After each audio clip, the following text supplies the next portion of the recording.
How to download and install Git on Windows 11. So if you want to download and install Git on your Windows 11, then what you need to do is first you need to open up your command prompt, go with Run as Administrator, click on Yes, and now you need to simply enter Git and hit the enter. And it says Git is not recognized as an internal or external command, which means that you have not installed your Git.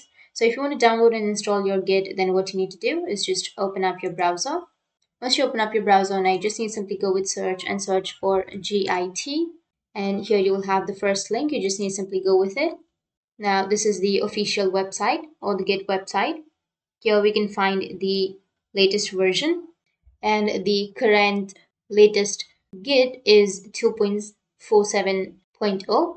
So you just need to simply go with download for Windows. And here you need to simply go with a standalone installer or portable. So I'll be choosing the first one. You can go with 32-bit or 64-bit. So I'll be choosing 32. And you can go with the upper right, which has that downloads. And if it says that it is an unverified file, you just need to simply click on it and then go with download unverified file. And it will start the downloading process. And it has been downloaded, right? So you just need to simply go with downloads, go with full download history. So go with the file location.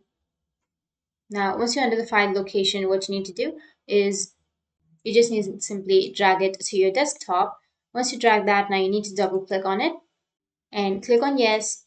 And once you click on yes, now you just need to simply go with next. And here you need to select the destination or the location, or if you don't want the location to be this, then you can simply go with browse and then you can choose another location and go with next. And it says at least 322.3 MB of the free disk space is required to set up. So make sure that you have the space and go with next, and you can select the components and again go with next, and don't change anything, just simply tap on next, and after that it will start the installing process. So that's how you can download and install Git on your Windows 11. And if you have any questions, feel free to comment below. Thanks for watching.